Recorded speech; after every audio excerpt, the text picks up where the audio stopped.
YS Jaganmohan Reddy ఆస్తుల కేసును CBI ఉద్దేశపూర్వకంగానే జాప్యం చేస్తోందని ఆడిటర్ విజయసాయిరెడ్డి తిరుపతిలో ఆరోపించారు.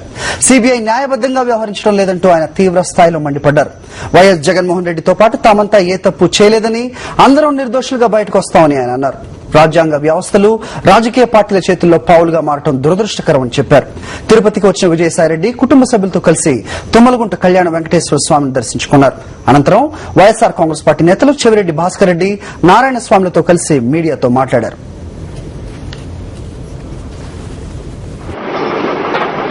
ఈ కేసుని 2011 సంవత్సరంలో ప్రారంభించారు. 12 అంతా జరిగిపోయింది, 13 వస్తుంది. ప్రతి 2 నెలలకి 3 నెలలకి ఛార్జ్షీట్ ఫైల్ చేస్తున్నాము అని చెప్పి పోస్ట్పోన్ చేస్తా ఉన్నారు.